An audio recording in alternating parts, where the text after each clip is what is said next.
ஸ்ரீ குருப்யோன் நமஹா. அறியவும் சுந்தர கணபதி துணை, சுக பிரம்ம மகரிஷி துணை. ஆன்மீக செல்வர்களே, கிரிக்கெட் நேயர்களே, 2020 உலகக்கோப்பை போட்டிகள் சிறப்பான முறையில் இந்தியா மற்றும் இலங்கையில் நடைபெற்று வருகின்றது. அரையிறுதி ஆட்டமாக நியூசிலாந்து மற்றும் சவுத் ஆப்பிரிக்கா அணிகள் மோதும் போட்டி கொல்கத்தாவில் இரவு 7 மணி அளவில் துவங்க இருக்கின்றது. இந்த போட்டியில் வெற்றி பெறுவது யார் மற்றும் அதிக ரன்களை விளாசக்கூடியவர்கள் யார் என்பதை நாம் இந்த காணொலியின் மூலமாக காண இருக்கின்றோம். சில ஜோதிட கணிப்பின் மூலியமாக இதனை நாம் தெளிவுபடுத்தி வருகின்றோம். இதற்கு முன்பாக நாம் சென்ற போட்டியில் கூறியிருந்தோம், கண்டிப்பாக வெஸ்ட் இண்டீஸை வீழ்த்தி இந்திய அணி வெற்றி பெறும் என்று. அதே போன்று இந்திய அணி வெற்றி பெற்றிருந்தது. அதே டெலகிராமில் நாம் கூறியிருந்தோம், லிங்கில் ஆடியோ யூடியூபில் கூறியிருந்தோம், இங்கிலாந்து மற்றும் நியூசிலாந்து, சவுத் ஆப்பிரிக்கா, இந்தியா இந்த 4 அணிகள் செமிஃபைனல் செல்லும் என்று. அதே போன்ற 4 அணிகள் மட்டுமே வந்திருந்தது. பாகிஸ்தான் ஸ்ரீலங்கா போட்டியை பற்றியும் கூறியிருந்தோம். 2 அணியில் பாகிஸ்தான் அணி வெற்றி பெற்றாலும் கண்டிப்பாக அரையிறுதிக்கு வராது என்று கூறியிருந்தோம். அதேபோல் பாகிஸ்தான் அணி வெற்றி பெற்றிருந்தாலும் அரையிறுதிக்கு வர முடியவில்லை. ஸோ நமது கணிப்பின்படி இதுவரை துல்லியமாக சென்று கொண்டிருக்கின்றது. மேலும் நாம் கூறியிருந்தோம், ஃபைனல் வாய்ப்பாக இந்தியா நியூசிலாந்து செல்லக்கூடிய அமைப்பு என்பது சில கணிப்புகள் மூலியமாக இருக்கின்றது என்று. கண்டிப்பாக நடக்கும் என்பது நம்பிக்கை. இந்தியா நியூசிலாந்து ஃபைனல் செல்லக்கூடிய அமைப்பு என்பது உண்டு. எனவே பொறுத்திருந்து தான் பார்க்க வேண்டும்.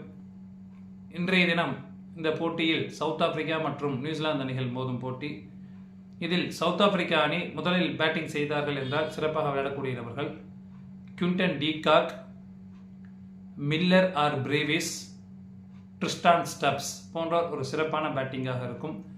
மார்க்ரம் அவர்கள் 17 ரன்னிலிருந்து 20 ரன்னும் அல்லது 1 விக்கெட்டும் வீழ்த்தக்கூடிய அமைப்பு என்பது உண்டு. எனவே அவரை டாஸ் போட்டதற்கு பிறகு நாம் டெலகிராம் லிங்கில் அப்டேஷனாக கொடுக்கப்படும். ஆல்ரவுண்டரில் யான்சன் மற்றும் ராபர்ட் போஸ் போன்றோர் ஒரு சிறப்பான ஆட்டமாக பந்து வீச்சாக இருக்கும்.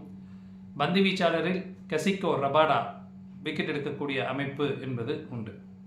சவுத் ஆப்பிரிக்கா அணி 2வது பேட்டிங் செய்தார்கள் என்றால் சிறப்பாக விளையாடக்கூடியவர்கள் மார்க்ரம், டி காக், ஆர் ரிக்லிட்டன், ட்ரிஸ்டான் டப்ஸ், மில்லர் போன்ற ஒரு சிறப்பான பேட்டிங்காக இருக்கும்.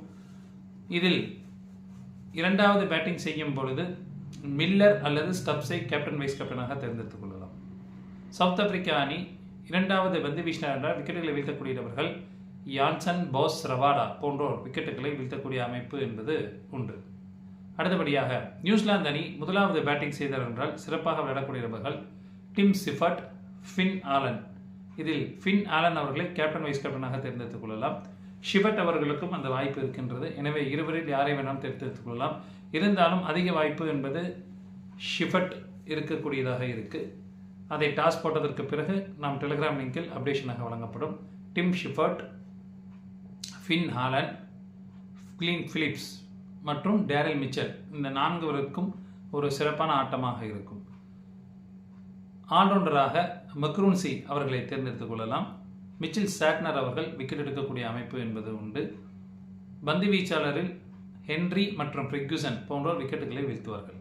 நியூசிலாந்து அணி 2வது பேட்டிங் செய்தார்கள் என்றால் சிறப்பாக விளையாடக்கூடிய நபர்கள் Finn Allen, Rachin Ravindra, Daryl Mitchell மற்றும் சாம்ப்மேன் போன்றோர் ஒரு சிறப்பான பேட்டிங்காக இருக்கும். இதில் ஆல்ரவுண்டராக கிளீன் பிலிப்ஸ் அவர்களை தேர்ந்தெடுத்துக் கொள்ளலாம் மற்றும் மெக்ரூன்சி அவர்கள் விக்கெட் எடுக்கக்கூடிய அமைப்பு என்பது உண்டு. சவுத் ஆப்பிரிக்கா நியூசிலாந்து அணி 2வது பந்து வீசும் பொழுது மெக்ரூன்சி மற்றும் ஃபெர்குசன், மிச்சல் சாட்னர் போன்றோர் விக்கெட் எடுக்கக்கூடிய அமைப்பு என்பது உண்டு. நேயர்களே, இந்த போட்டியில் சுவாரஸ்யமான விஷயங்கள் எல்லாம் நடைபெற இருக்கின்றது. ஒரு ஓப்பனிங் இறங்கக்கூடிய பேட்ஸ்மேன் கேப்டன் வைஸ் கேப்டனாக அவர் விக்கெட் கீப்பராகவும் இருக்கலாம் அல்லது ஆல்ரவுண்டராகவும் ஓப்பனிங் இறங்கக்கூடியவராகவும் இருக்கலாம். ஒரு பந்து வீச்சாளர் வைஸ் கேப்டனாக வரக்கூடிய அமைப்பு என்பது இன்றைய தினம் உண்டு. இன்றைய போட்டியில் நியூசிலாந்து அணி வெற்றி பெறுவார்கள். இதில் ஏதேனும் மாற்றங்கள் வரும் பட்சத்தில் டெலகிராம் லிங்கில் அப்டேஷன் என்பது வழங்கப்படும். டெலகிராம் லிங்க் என்பது டிஸ்கிரிப்ஷன் பாக்ஸில் இருக்கும். இணைந்து கொள்ளாதவர்கள் இணைந்து கொள்ளுங்கள். நன்றி, வணக்கம்.